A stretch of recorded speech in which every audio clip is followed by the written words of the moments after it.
Those are some lively chickens back there. I know, right? There's the one brewing inside. There's two. We have 30, I think 31. Wow. That's definitely a handful. Three different housing setups. Sure, that's my personal timeline. Yeah, so let's start from there. Let's talk a little bit about that, and then we'll just kind of go into your jiu-jitsu journey. So how did you start into getting like 30 chickens? Well, I grew up with chickens and ducks and things, and my husband showed interest 5 years ago, and I was like, hey, yeah, I had chickens growing up. Sure, we can have chickens. And he kind of didn't think that was the answer he'd get. So I went and got wood and built a coop and started from scratch, and we had chickens. And now we're known to be like the lady, the eggs lady, the protein source for the gym. Nice. Yeah. How much? I figure you're living out on acreage since you have that many chickens, or I have about an acre. How much? About 1.5 acres here. But we're surrounded by large properties as well. Okay. So are you in a city that's able to have chickens, or are you kind of on the outskirts? No, I'm on the outside. I'm definitely on the outskirts. Yeah. Gotcha. I'm just curious. Well, good afternoon, everyone. I almost say good morning because I normally sometimes do this in the morning.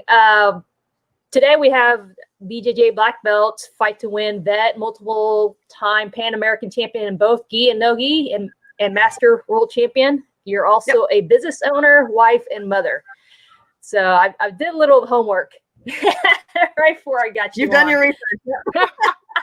Well, I cheated. I was like, Google. I used Google. And then I'm like, you can stalk people nowadays on there. I figure you're well known for Google to spider you on the search and so forth. So tell us how, I don't know much about you. How did you start jiu-jitsu? How long ago was it? And I guess what made you decide to get going?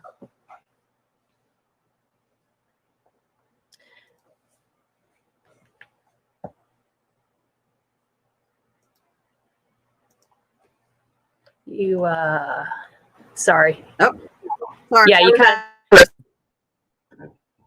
you kind of cut out for a second. Can you hear me? Yep, I can hear you now. If need be, I'll move closer to the router. Yeah, you might need to. This required some good Wi-Fi on here, internet connection on that. So we might have to kind of move to a different spot if it starts to go in and out. Can you hear me? Hello? Let me check if my husband's using the office. Hang on a second. Okay. Hey, hon.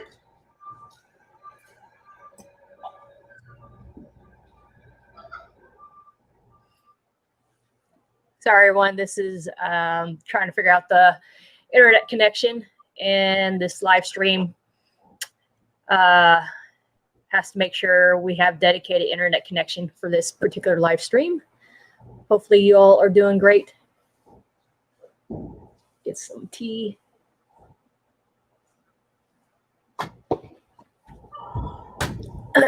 Sorry, I'm back. He's on a call in the office. Okay. So hopefully we'll be okay. Okay. So let's go ahead and try to get your introduction of jiu-jitsu. How'd you get going? How'd you get started? How long ago did you start? Gotcha. It's pretty interesting, actually. So I started only about 6.5 years ago. I went gung-ho day one, practicing, training 10 times a week sort of thing. My husband was doing it. He was a white belt of 3 years. And post-divorce, his ex-wife was teaching personal training at the gym as well. And I showed interest, and he's like, hold up. You don't do sports.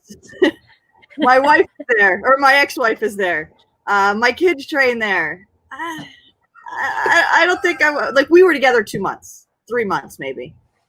But I went against him, and I was like, you know what? I'm going to go meet. I didn't think I'd join. I joined.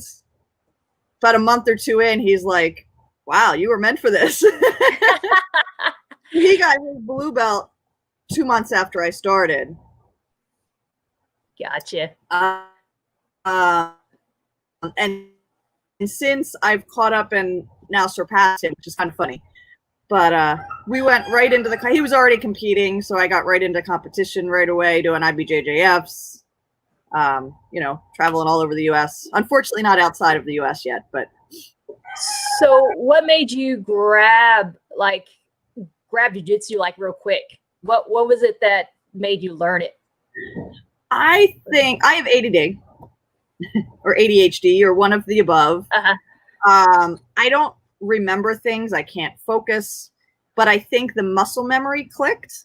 So ask me the name of a move I learned last week, and I probably couldn't think of the name of the move, but if I physically did it, I could probably, if it clicked, I could probably do it.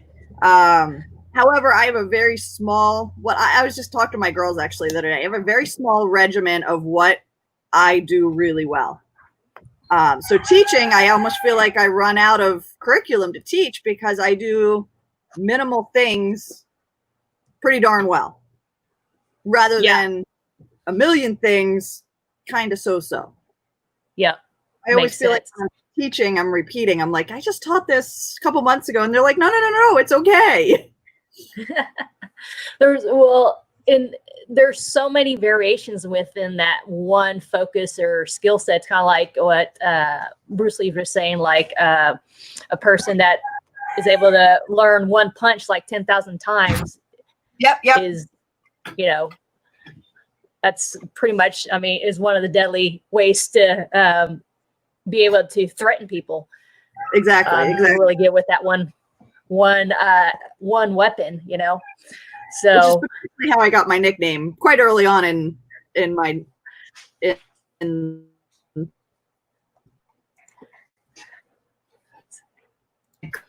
yeah, I did see that. So it looks like you were able to. You can. Sorry, you cut out. Part of living the rural life. Sorry. It's all right. I live out in the sticks myself, so fortunately I have a husband who's an IT guy, so he's figure out. He's like, well, which one are you on? Are you on the one that goes further or the one that's closer? I'm like, I'm on the 2.4, not the 5. He's like, well, you should be good out there.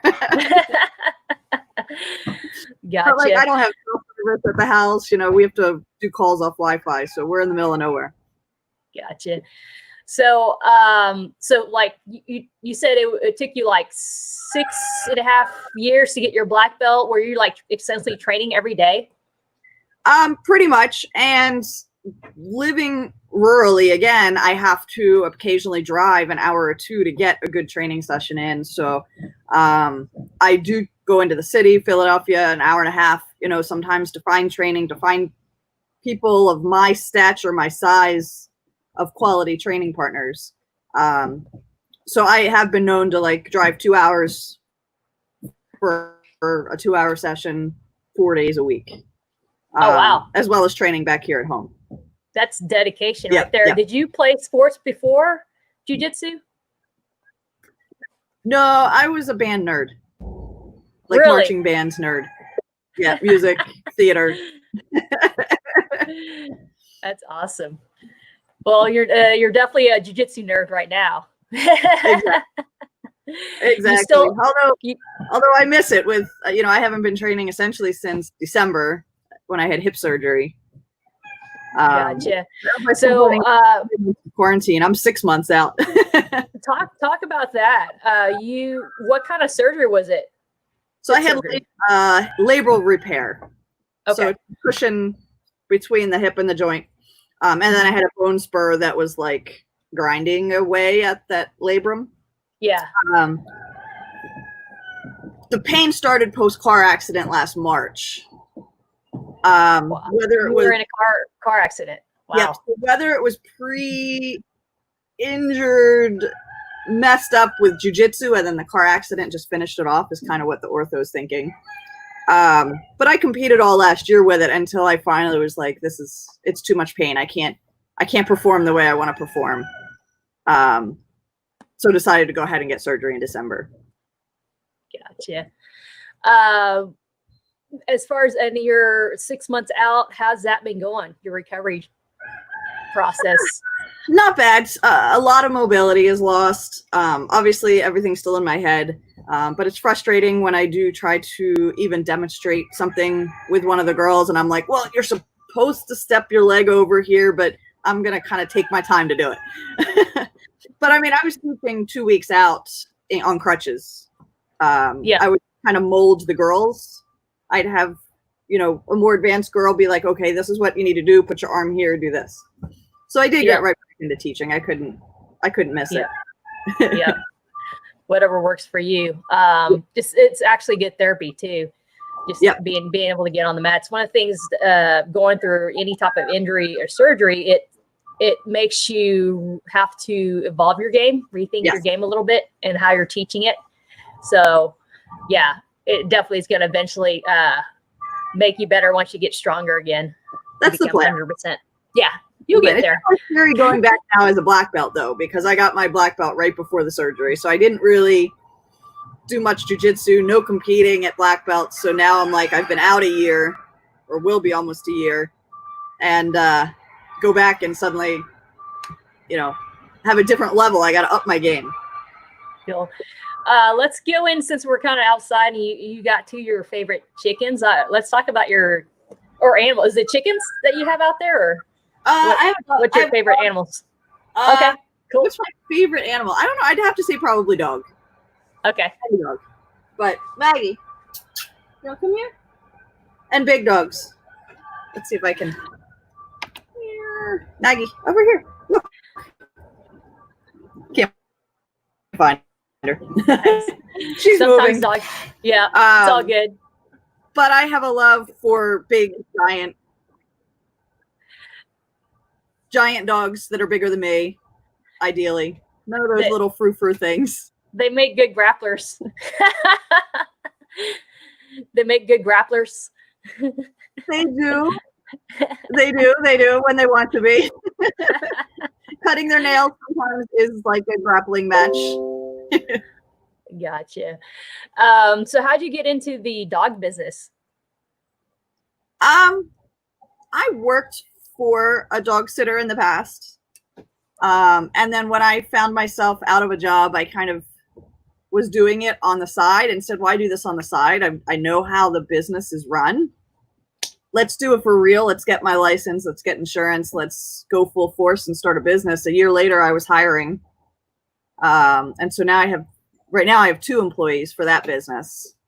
But then coronavirus came around, that business slowed down, and now I'm grooming as well. So I'm dog grooming.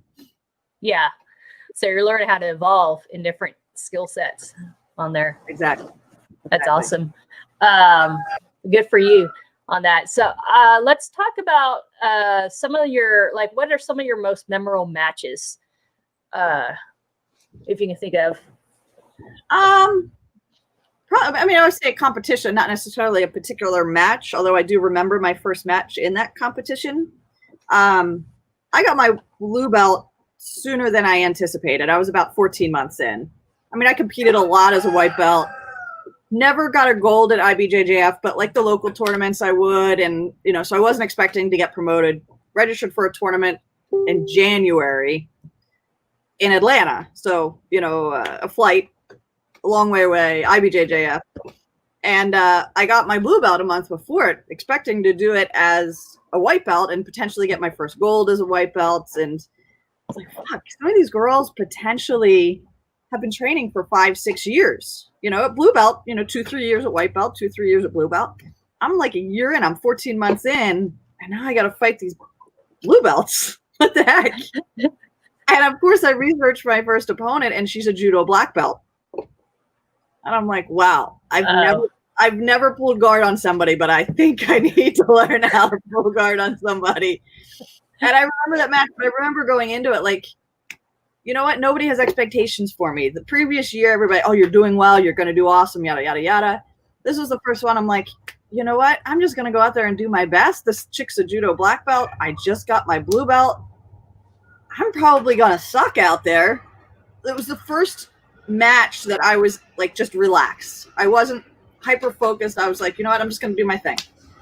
And that was kind of a game changer for me from when I was stressed going into competition to now I'm checking Facebook. You know, I'm one of those that's just like not that hyper focused. Like, I got to warm up. No, I'm usually pretty chill before a match and before a tournament. So nice. So that was your breakthrough. That was kind of my breakthrough. Yep. Your mindset. Because most people, they would start out being all nervous, anxious, you know, hyped up, excited, however you want to throw. There's like an adrenaline dump initially because it's an unfamiliar territory that you're getting it yourself into. And then now it's kind of the same way. Like now you don't mind just looking into, oh, maybe who your opponent is, and it doesn't bug you that much. Is that correct? Nowadays? I purposely don't research opponents anymore. Gotcha. My mindset behind that is I want to play my A game. I want to go in and have her have to play against my game. I don't want to know what she does or what they do, what her game plan is. I don't want to know any of that stuff. I want her to worry about me, not me worry about her. Yep. So I purposely don't even look at who I'm fighting or, you know. Gotcha. That's good. So what do you tell like new competitors that's going in? Like you run a women's program out there. It's out in Pennsylvania. Is that correct? Yep. Southeastern. Okay. What's your gym's name? Revolution BJJ. It's part of the Hobbs and Mora affiliation. Okay. And who's your head coach out there? My head coach at my academy is Jamie Weaver. Okay. Gotcha. And is that who belted you or who belted you? So he only got his black belt a year before me. So he wasn't able to promote me. So I got promoted direct from Hobbs and Mora. Okay. Gotcha. Yep. Cool. So what would you tell someone that's learning, who's just starting to compete? So what would you tell someone? First competition, all my girls, I kind of tell them, have one thing you want to do from every position. So if you're in mount, you have one thing. If you have two things, you're thinking, which one should I do? So if you're in mount, you don't have any options. This is what you do. If you're in guard, this is the one thing you want to do. Don't think about what if or what at. Before you go into it, I want you to write down what you would do in each position. One thing. And for the week before it, that's the only thing you're doing from that position. It's great advice. And people like it. Again, you're a new white belt. You're in mount, and you're thinking, "Oh my God, people are yelling at me! Oh my God!" Whereas if you have one thing that you've been doing from that position, you're not wondering which one to do. Yeah. I mean, you will have then your coach can guide you otherwise, but this is your game plan. That's awesome. It's incredible just to hear that because it's just coming from a person that's ADD. Focus on one thing. So. Yeah, and it's probably what I did. You know, it's probably how I'm able to focus my mindset. I love it on that. That's awesome. And then for what would you recommend someone starting out as far as the amount of training time? Because everyone's going to be different based off age. Yep. You know, if they're they're getting into competition, 2-3 times a week? How often do you think should be sufficient for them to be rated for competition? Prior to, that's kind of a hard question because I would probably tell people what I didn't do. I overtrained a lot. And I started working with, you probably know Natalie Boss. Mm-hmm. You know Natalie Boss? Yep. Yep. So I started working with her after I fought her.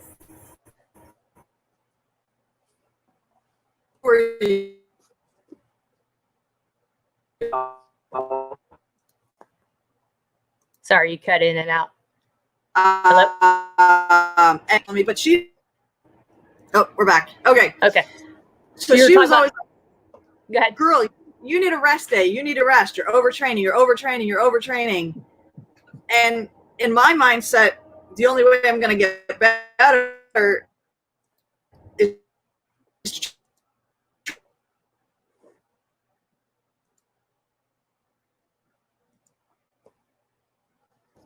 but I'm not young that, hey, my body needs some rest. But I think that goes for all ages. I just had a 26-year-old. She literally last week in training, I don't want to say she fell asleep, but she definitely hit that point. She overworks. She does CrossFit. She's on her feet all day. And I could see in training, I said, you're going to sit out this round. You need a rest. You're overdoing it. And I'm glad I did. Like, she definitely needed to feed her body. And it's not that she doesn't feed. She's a very healthy person, eating wise. But I think she just needed that day off. Yeah. You know, so pre-competition, you know, a lot of people train, and then stop. I wouldn't say train, and stop. I'm all for train a little bit the 2 days before, but not beat yourself up before. Gotcha. But give yourself a day at least of rest a week. So you went into, you've won Masters Worlds in gi and no-gi. What years did you win those in? Master World. So yeah, it's been a while. Master Worlds, I won my division and the Open as a blue belt. My second year there as a blue belt. And good old Sharika O'Neal took it away from me my first year as blue belt, which is when I met her, which is the awesome thing about jiu-jitsu, is meeting people everywhere. But so I won that as a blue belt. And then I never went to gi worlds. We have no-gi worlds fairly local here in New York almost every year. I'm not a no-gi fan, so I would do no-gi world or no-gi pans because it was close, but it wasn't worth the trip to California, in my opinion, to do the no-gi when I really don't enjoy it. So I did do no-gi pans, I want to say three times. Yeah, once at each belt. Well, once at blue, once at purple, once at brown, and double gold at each year. So never no-gi worlds, but no-gi pans. Gotcha. Cool. We probably do have some people interested in talking about more of the Master Worlds, gi worlds. So what is your experience through, you said you competed 3 times in Masters? Master Worlds 1, 2, 3, 4 or 5 times. That's incredible. That's a lot. It's only been once, but that's a lot. Yeah. It must be 4 times. We didn't go this past year due to the hip injury and such. And talk about your experience through each of those years. Have you progressed or learned through each of those experiences? Because I know I do have some listeners that wanted to do Master Worlds this year, but couldn't because of COVID. But eventually next year they're picking people's brains, like I'm picking your brain to figure out what's like your experience, your ways of training. I mean, I know you trained a lot, but some of the things you focus on during those years of training. I like Master Worlds, especially for women, because even at the local IBJJFs at 30, 35, 40 years old, you're not going to get too many people in your division. You know, everybody's shifting around trying to get partners or competitors in the division. Whereas at Master Worlds, you're almost always guaranteed at least up to, I'd say Master 4, a minimum of 4 people in your division, depending obviously on your level. So it's a chance to finally, us women, get an opportunity to train or compete, meet, make friends with people your age, your ability, and somewhat your lifestyle. You know, we're all working. We're almost all parents. We have lives. These 20-year-olds that we're competed against on a normal day basis are, going to college. They might not have responsibilities of mortgages and jobs and businesses and things at that age. So I think it's important. And I highly recommend anybody who wants to compete that's of age First off, I always recommend IBJJF. I know some people are anti-IBJJF, but I like IBJJF because you know that you're going to have people in your division ahead of going.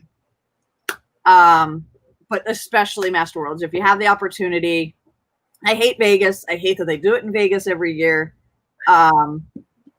Vegas was done once, and I'm done with that. You know, I wanted to go. Yeah. I hate it there.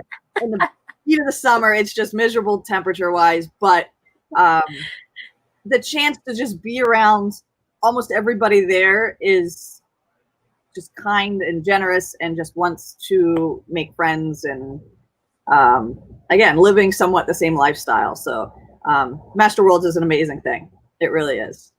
Yeah, for sure. What are some of the, we have Jessica on, so she appreciates all of, there's definitely some people that want to learn more about their experience with Master Worlds.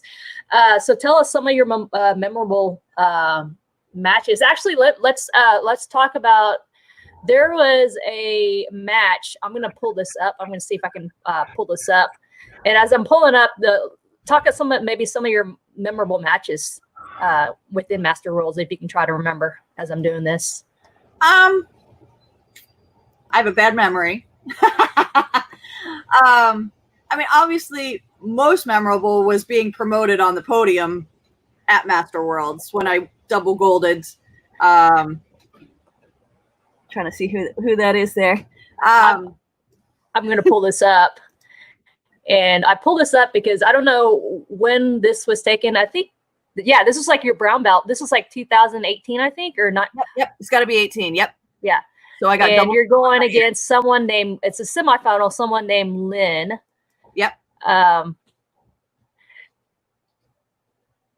been known to sometimes look like a rooster on my stand-up name. A matador. You play this matador game. I've been told the matador. I've been told rooster. I always tell people puff your chest out and look big like a rooster would.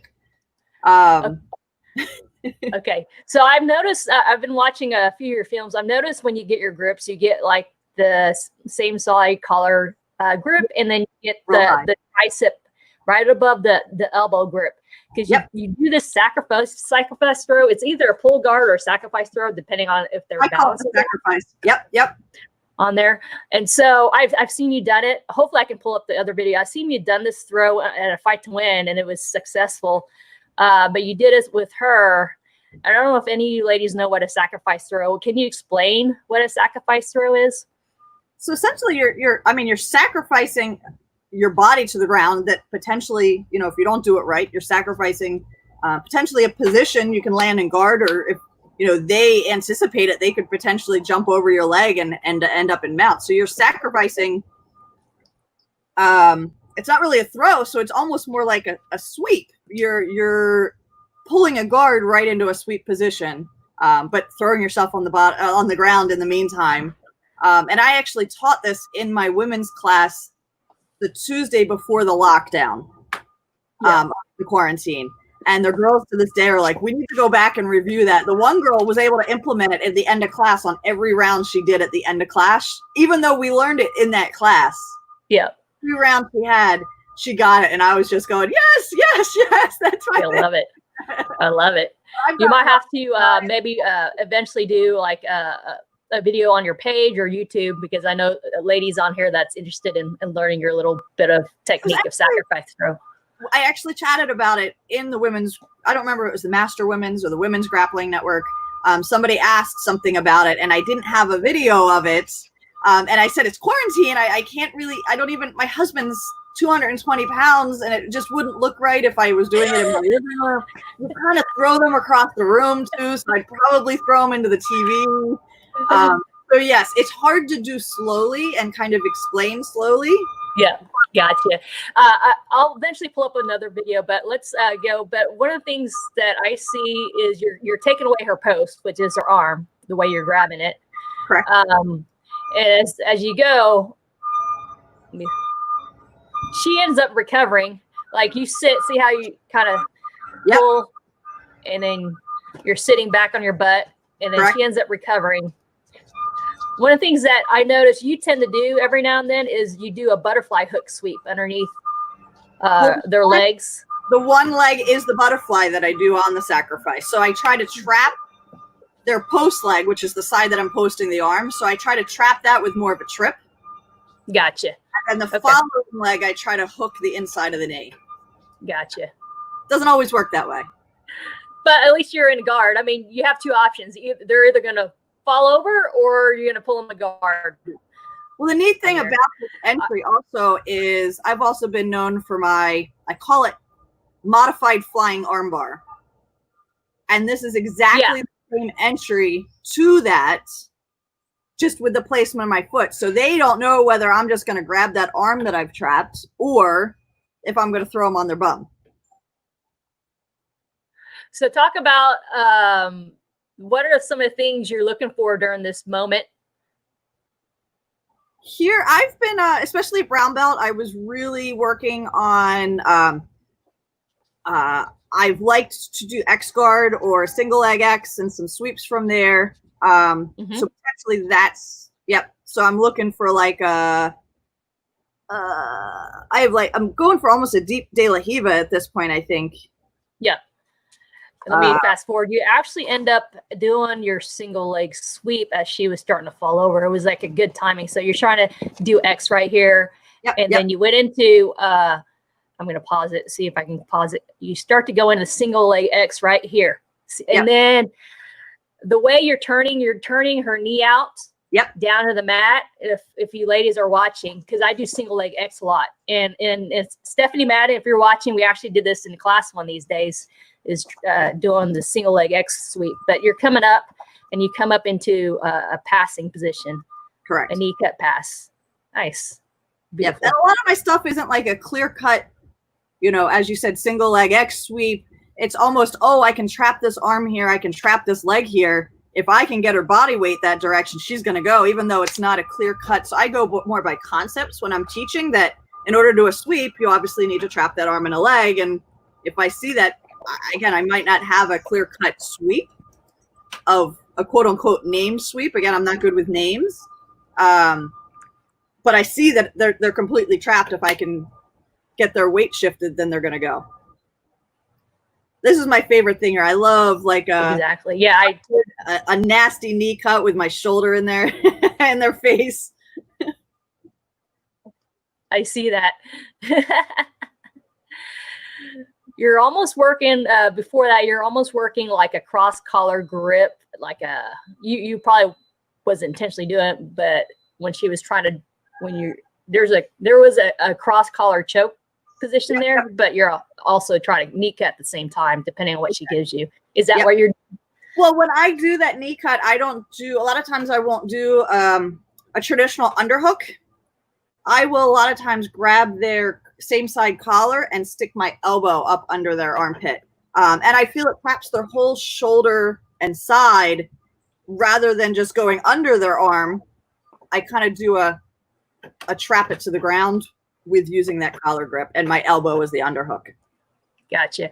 And then you end up doing this pass. So where was your other arm? I know that your right hand was on the inside of her knee to be able to pass. Where was your other arm? Can you recall? Probably I have gone over, so I'm almost my forearm is probably now up in her armpit, and I'm kind of grabbing her belt, if that makes sense.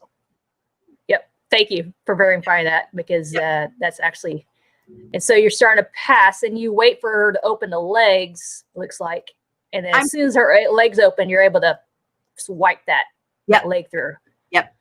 On there. So I'm just breaking it down for ladies out there to see how you're able to pass. Always controlling that near side hip. You can always see like my left knee was on her hip, and immediately when I go to replace the left knee, my right knee went there. Yeah.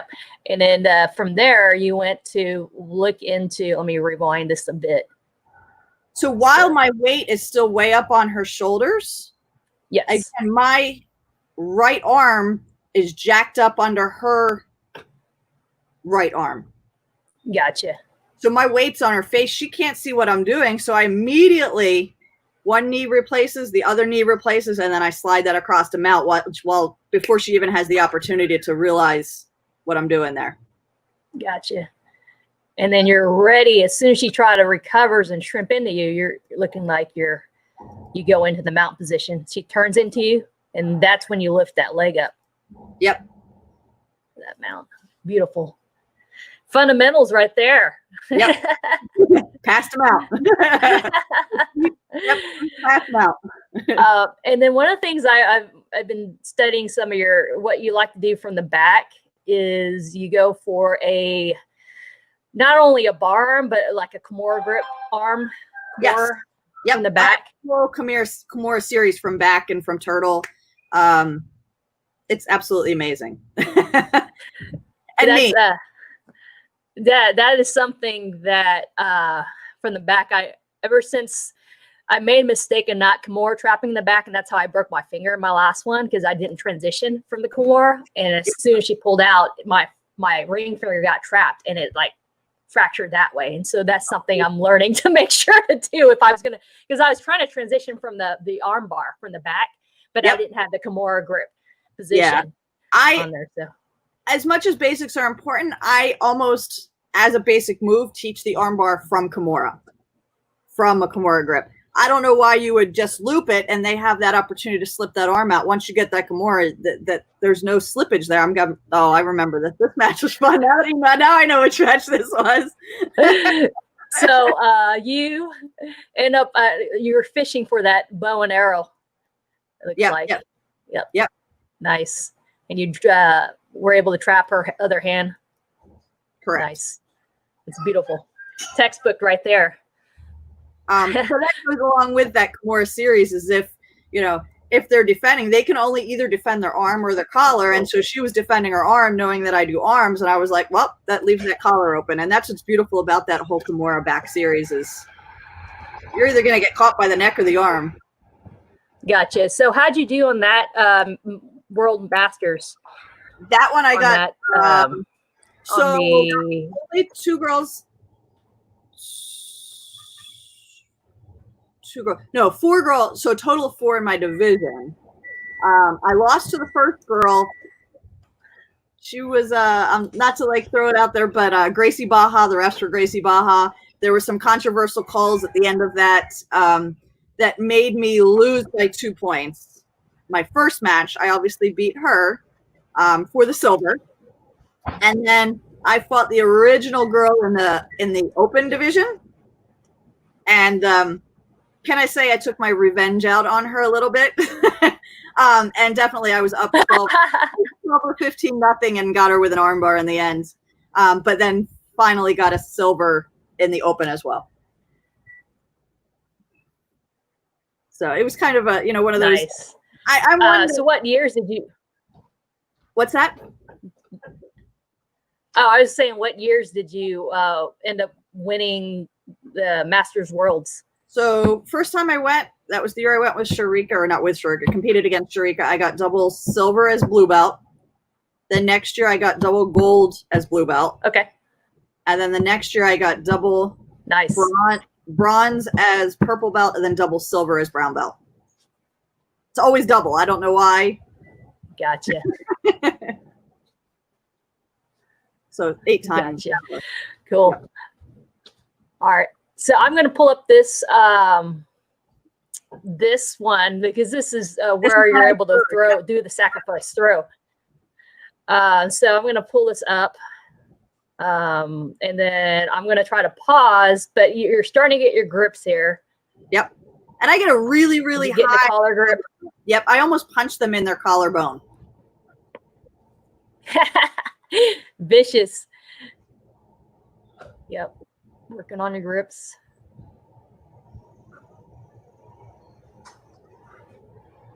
And then now you're starting to get that above the knee or elbow, the tricep grip. And there's that sacrifice throw. Yep. There it is. Yep. So my left leg is ideally going to go straight. And then you're using. Yep. And then that other one goes to hook. Yep. And that's where. That's where we're talking about the butterfly hook at the end to help sweep it over. And you end up on top. That's beautiful. Yep. And you're still keeping the grips as you're trying to maintain. Yeah, and then you got your mount. Pulling at that time. I'm pulling her up, but also my knee is potentially on her belly. So I'm almost letting her settle down a little bit, and you know, I get my position there. And sometimes I land in like a Gotcha. 3/4 mount, or sometimes in a mount. Sorry, I'm trying to fast forward. So you end up doing a omoplata sweep. Yes. Also, where have you been working on that? It looks like. Yeah, well, it's one of my favorite sweeps. I kind of go in and out of it. Like you saying that, I was like, oh yeah, I remember really liking that. Maybe I'll teach that this week. But I do really like that.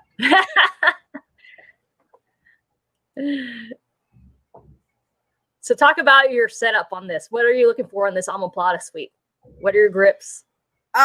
So I initially, I think before, Sorry, I think I lost you. My right hand was originally on that sleeve that you see my left hand on. So originally I have my right hand on that sleeve, and then I sneak under the leg and grab the switch hands on that sleeve.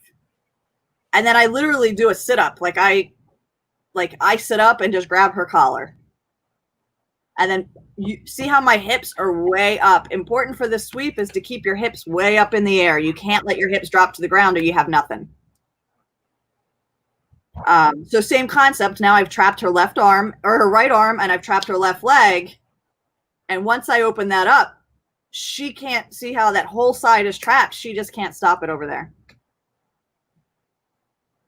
And then you come up and you hold on to those grips. You'll see I held on to that sleeve grip still. She wants it back. She's not getting it back. I switch my hands. Yeah, you're trying to wait.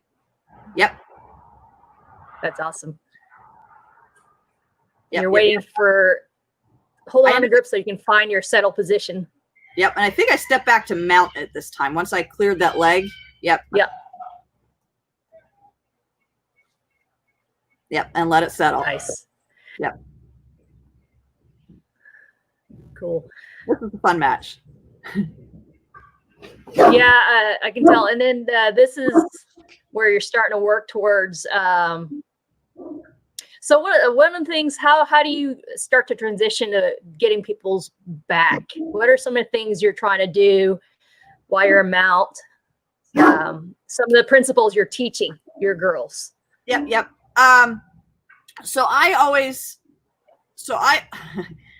Everything I do, my girls always say it's a trap. It's a trap.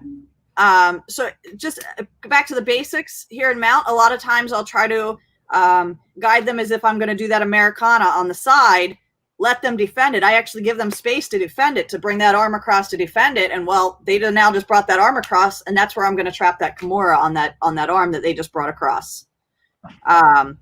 So I'm potentially doing, I can't remember if I did it on her. I think I was going for my hangman actually most of this time, which is when I put a lapel around their neck and kind of do a nasty little thing. But I give them space. You can see I'm not really smashed down on her. I want her arms up. I want to trick her into exposing one of those arms one way or the other. So she thinks I'm coming out with this lapel. Yep, that's exactly what I was trying to do here, is that, again, I call it the hangman. It's a form of a lapel choke. I don't think I got it at this point. No, because I got her in an armbar. Well, you're definitely making her uncomfortable, and so you're trying to. She's wondering. Bait her. See how here I got her to turn on her side. So this is where I'm potentially. Yep, I'm going behind her head, and I'm going to get that Kimura grip now. There it is. I fed it right to my other hand. Here comes my other hand underneath, and so now I have the Kimura grip on her back. Or I did. Now I do. Yep. You're fixing to right there. Yep. So as soon as come up, just so I can bring that leg over. Yeah, as soon as they start to turn into you, and you got the Kimura grip, you're throwing that leg over for the armbar. Yeah, that's excellent on there. Yep. Just as a shout out, I teach that in almost all of my seminars. There you go. Yep. And the way you're feeding that your leg through to break her posture, her head back for sure. And there's this fight. I'm going to slow it down for people can start to see your foot fight right now. Yep.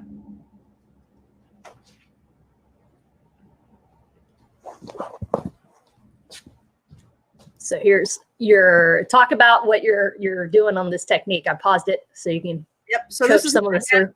one of my favorite grip breaks from a really good arm bar that they're, holding on for dear life. My bottom leg, or my leg closest to their legs, with that Kimura grip, I open up their arm. So I have this Kimura grip, and I have pretty mobile ability of her arms. So I will open up her arms a little bit so I can feed that bottom toe in point first. So you can see I fed that bottom toe in. Depending if I can get that far, a lot of times I'll open up the leg again, or open up her arms again and feed my other leg in across. So I don't know if I did that at this point. Sometimes I can get it from here. Yeah, so I didn't feed that other one in. You can see that my foot is able to get in enough just to pry that open there. But a lot of times I'll literally feed my one foot in and then feed my other foot in, and then I almost have like this jack concept, like a car jack, that I can pry that forearm open. Again, something I love to teach. So it's awesome. And then you end up getting this arm bar as you're shielding her with your shin right now to keep her face down. Yep. And you're able to get it sideways. Some people think, oh, you have to have your, your belly up, where it doesn't matter. Well, as long as her arm is angled in that direction, and you just need to think about which direction her elbow is facing, and you just want it to go the way it's not supposed to go. Exactly, on there. Yep. And you got the tap. Beautiful on that. Yeah, I'm going to X out of that. So I appreciate you. Actually, I just wanted to break those two main videos down. Sorry, my dog is in the way. She wants my attention. And we did definitely, Mary, appreciate you sharing the information on that. So what's like in the future for you? What's like the next step that you're looking to do? Well, goals? Just get back on the mat on a routine basis post the surgery and quarantine and everything. I'm training right now. I'm doing about once a week, only with my women. I just know they know I had hip surgery. They're not going to go light on me because they know I'm not going particularly light on them, but they know that I can get out of a position that would hinder the healing of the hip. So if somebody's passing to the side that I got my hip surgery on, I let them pass. I'm like, okay, we can work from side mount. I'm fine with that. So this week I may start to do twice a week training, a little bit more broad spectrum training. Come fall, when my pet sitting business is going to quiet down a little bit, I hope to pick up training quite a bit and do some seminars and see how I feel.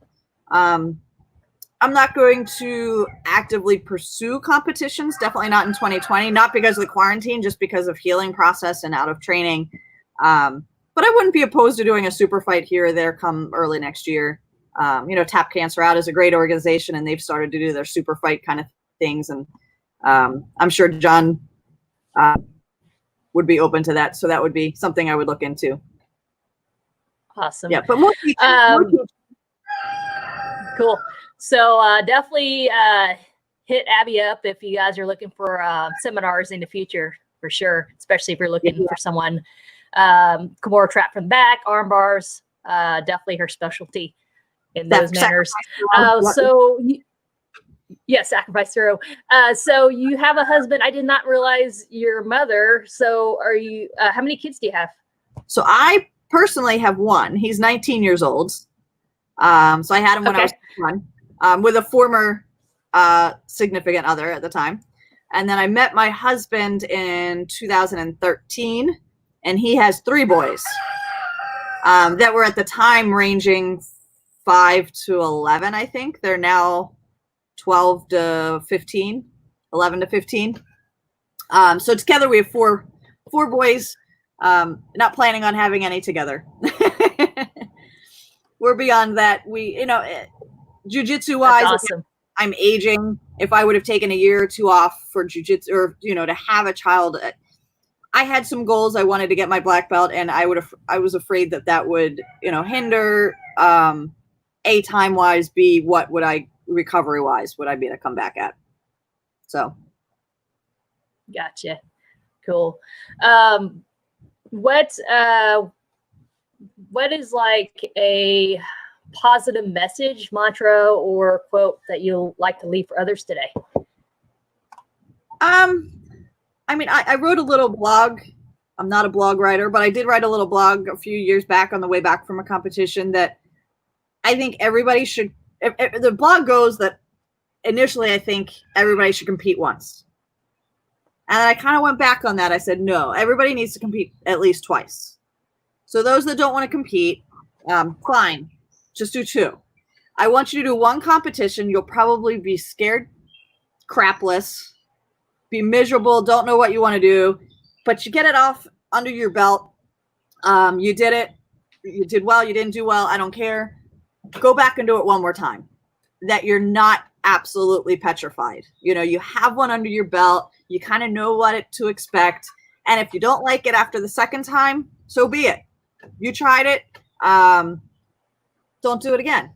You know, but I think everybody should compete once. I think that's what, especially if you want to make yourself better. Every time I compete, just like I said in that Master Worlds that we were talking about, that she beat me in my division, but then I beat her in the open, I figure out what I did wrong against that person. And I personally don't want that person to beat me, at least not beat me the same way again. But I do my best that next time I see that person in competition, that I'm not going to let them beat me again. I mean, it happens, but that's my goal. And I train that much harder to try to alleviate them beating me again. It's beautiful. So that's what that's what has made me work so hard and train so hard, is I don't want that girl beating me again.